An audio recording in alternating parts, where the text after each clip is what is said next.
Bismillahirrahmanirrahim. Khilaf yang dimunculkan atau syubhat yang dimunculkan oleh sekelompok orang yang mengaku dirinya salaf dan dia tidak mewakili salaf. Salaf tidak pernah mengatakan Allah di atas langit. Dan mereka juga tahu Ar-Rahmanu 'alal 'arsy istawa, hadis ayat tersebut. Dan para salaf juga menghafal hadis jariyah yang diriwayatkan oleh Imam Muslim seperti yang tadi diperkirakan oleh yang pesan penanya. Nabi pernah menanya dalam riwayat Muslim tentang seorang budak yang dimerdekakan, hendaknya adalah seorang budak yang beriman. Lalu Nabi mengetes budak tersebut, Ainallah? Dengan pertanyaan Allah di mana? Lalu budak tersebut menjawab fis sama, di atas langit. Lalu Nabi bertanya, siapa aku, mana anak? Anta Rasulullah, engkau adalah Rasulullah. Kemudian Nabi berkata kepada tuannya, Atikha fa innaha mu'minah, merdekakan dia karena dia adalah orang yang beriman. Dari hadis Muslim, Nabi menanya dengan kalimat aina, di mana Allah? Ar-Rahmanu 'alal 'arsy istawa, dalam Al-Qur'an disebutkan Allah beristiwa di atas arsy. Para salafun saleh tidak pernah dengan membaca ayat ini lalu berkata Allah di atas arsy. Akan tapi mereka berkata, aku serahkan urusan ini kepada Allah. Namanya tafwid. Karena apa? Arsy adalah makhluk. Kalau dikatakan Allah berada di atas makhluknya, berarti Allah butuh dengan makhluk. Dan ini adalah bentuk kesyirikan yang baru lagi. Karena Allah tidak butuh dengan arsy dan tempatnya Allah bukan arsy. Karena arsy diciptakan oleh Allah. Kalau Allah harus bertempat di arsy, lalu bagaimana sebelum Allah menciptakan arsy? Di mana Allah? Di mana Allah? Arsy makhluk? Hah? Lihat, Allah ada tidak butuh tempat. Adapun hadis yang jadi Ar-Rahmanu 'alal 'arsy istawa, Allah beristiwa di atas arsy. Para ahli hak berkata, istiwa Allah lebih tahu, saya tidak tahu. Kalau bersilaku di atas kursiku, ya begini, masa Allah seperti ini? Nggak mungkin. Laisa kamitslihi syai'. Anda tahu istiwanya Allah? Nggak tahu. Ya sudah, kenapa Anda mereka-reka harus duduk di atas arsy? Allah beristiwa di atas arsy. Beristiwa, siapa yang mengatakan bertempat? Istiwa bukan bertempat. Beristiwa di atas arsy. Dan istawa sendiri maknanya ada 7 makna. Ada berkuasa, ada berini, ada bersemayam, ada macam-macam makna istiwa. Lalu makna yang mana untuk Allah? Makna yang cocok untuk Allah adalah serahkan kepada Allah. Jangan ambil makna yang cocok untuk manusia. Nanti akan merusak makna istiwa itu. Jadi Ar-Rahmanu 'alal 'arsy istawa, Allah beristiwa di atas arsy. Istiwanya Allah kayak apa?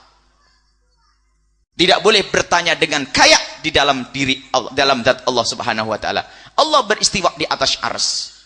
Kalau pakai takwil, Allah berkuasa di atas arsy karena Allah memang berkuasa di atas arsy. Karena arsy adalah paling besarnya makhluk Allah. Kalau Allah berkuasa atas arsy, maka Allah berkuasa dengan semua yang ada di dalam arsy.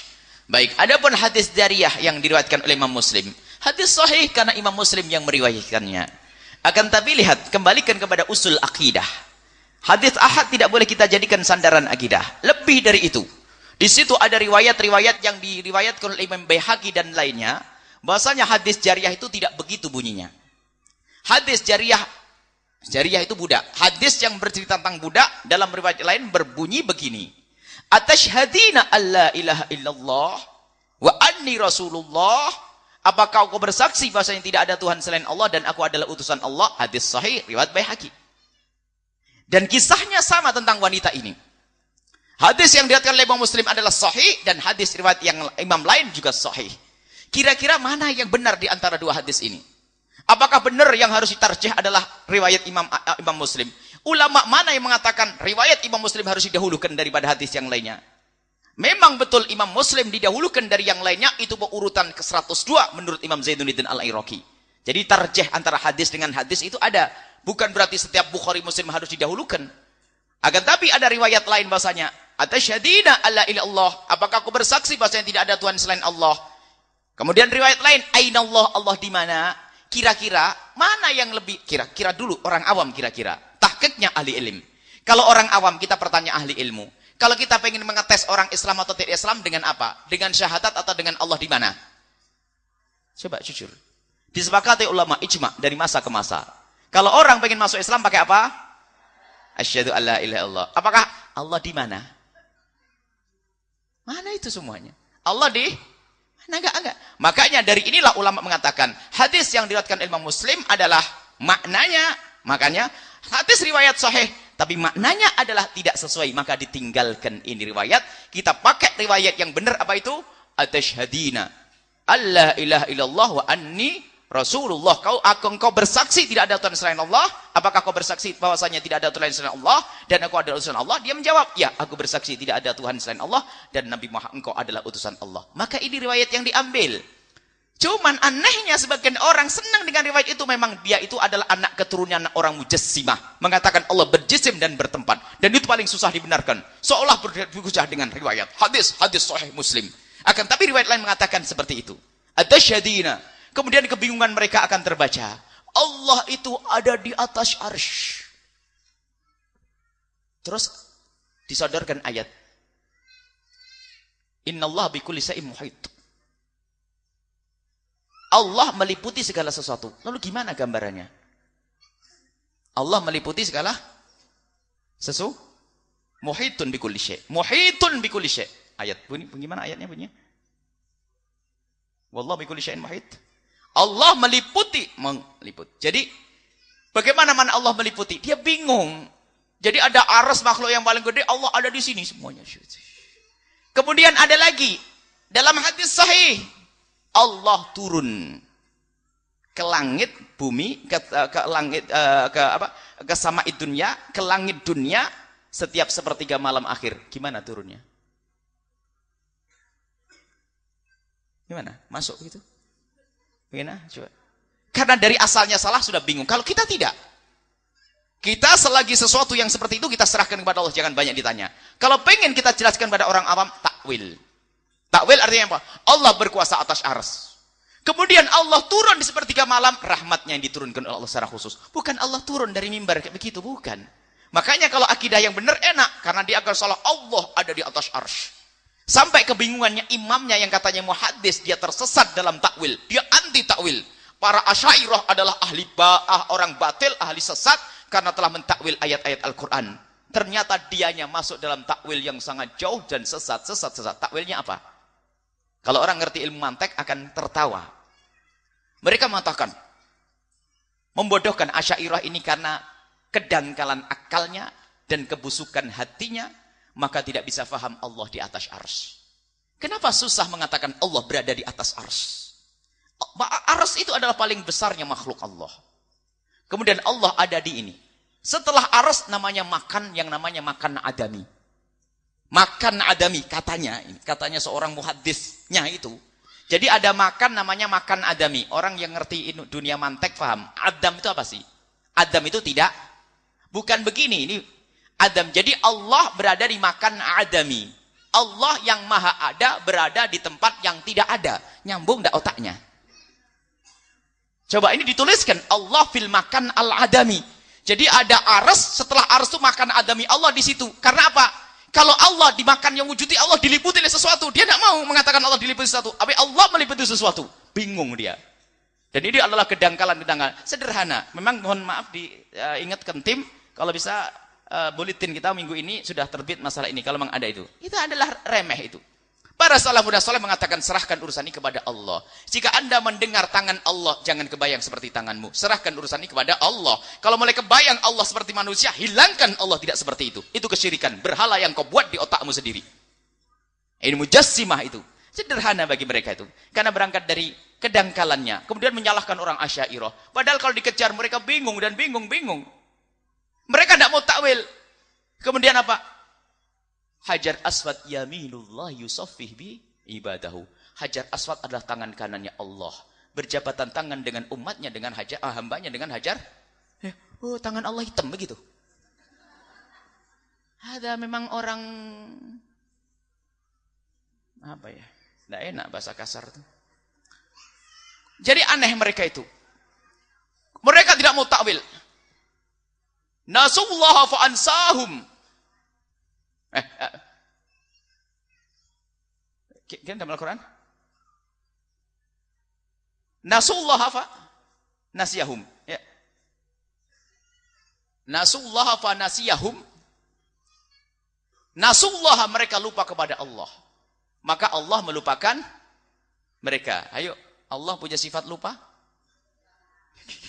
Ini kurang ajar. Kalau ahli akidah sahih yang benar mengatakan, maksudnya Allah melupakannya, Allah membiarkannya. Maksudnya, dulu lupa kepada Allah waktu di dunia, maka waktu di akhirat apa? Tidak akan dihukum oleh Allah Subhanahu wa taala. Jadi ada Allah penipu. Yukhadi'una Allah walladzina amanu. Mereka menipu, tapi kata wallahu Allah yang menipu. Allah menipu. Innalillah. Jadi adalah nanti kalau dikejar kesesatan mereka itu banyak sekali karena apa? Tidak mau takwil. Ahli hak mengatakan Allah menipu bukan maksudnya karena mereka menipu maka Allah mengembalikan tipuan mereka kepada mereka, bukan Allah menipu. Mereka melupakan Allah di dunia, maka di akhirat Allah melupakan, maksudnya Allah tidak memberikan rahmat, disiksa oleh Allah Subhanahu wa taala. Jadi bukan berarti Allah lupa, Allah punya sifat lupa. Nutsbit ma atsbatahullah. Kita akan meyakini, menetapkan sesuatu yang pernah disebut oleh Allah dalam Al-Qur'an. Jadi Allah punya sifat pelupa, Allah punya sifat penipu, Allah punya begitu. Memang itu adalah akidah sesat, mohon maaf. Hati-hati dengan akidah sesat. Jadi kalau di madrasah kita sudah ada pertanyaan aina Allah, Allah di mana? Usir saja itu ustadzahnya. Jangan ditunda esok hari itu. Usir sudah. Kalau ada selebaran mengatakan Allah ada di mana, maka langsung direbek. Di mana itu adalah pertanyaan untuk tempat. Di mana? Allah tidak butuh. Karena Allah yang menciptakan tempat. Ya, itulah. Jadi banyak kalau ada selebaran itu selebarannya ahli fitnah. Bukan sampai di situ nanti. Itu kesesatan akidahnya gara-gara itu banyak sekali. Jadi mereka itu sesat di antara di bab-bab ini. Kalau ahli sunnah wal jamaah Asy'ariyah mengatakan tauhid kita serahkan kepada Allah. Kalaupun kita jelaskan kepada orang awam dengan dalil yang lain. Misalnya mereka akan bertanya orang awam, yadullah, tangan Allah. Tangan Allah. Maksudnya begini, Bu. Dalam riwayat lain, Allah akan membantu orang yang berjamaah. Yadullah fawqal jama'ati. Tangan Allah bersama orang berjamaah. Nanti bilang, mana tangan Allah? Begitu. Jadi maksudnya yadullah pertolongan Allah. Orang ringan tangan maksudnya apa sih? Mudah membantu. Jadi ada di dalam majas. Mereka kesalahan mengingkari majas. Sebenarnya orang paham. Kalau ada orang berkata, ibu, sudah tidak usah masalah. Urusan ibu ada di tangan saya. Maksudnya apa, Bu? Mana Buya tangannya gitu? Tangannya mana? Mana? Malah salah saya. Ya orang bahlul itu. Masa urusanmu ada di tangan saya? Masalahmu urusan di tangan saya? Saya mesti sayang, beh. Dia sih tidak usah tanyakannya. Kemudian, dari hadis tersebut itu, kalau kita faham maknanya, tujuannya untuk meyakinkan keyakinan akan adanya Allah, bukan tempatnya Allah.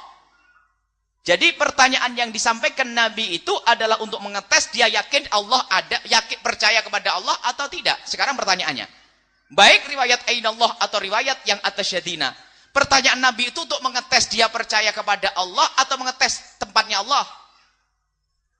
Percaya Allah. Kalau mengetes tempatnya bukan iman itu. Coba tanyakan kepada dia. Ini ngetes percaya kepada Allah atau ngetes tempat? Ngetes percaya kepada Allah. Jadi itu adalah pembahasan panjang, Ibu, yang hilang, yang ketinggalan.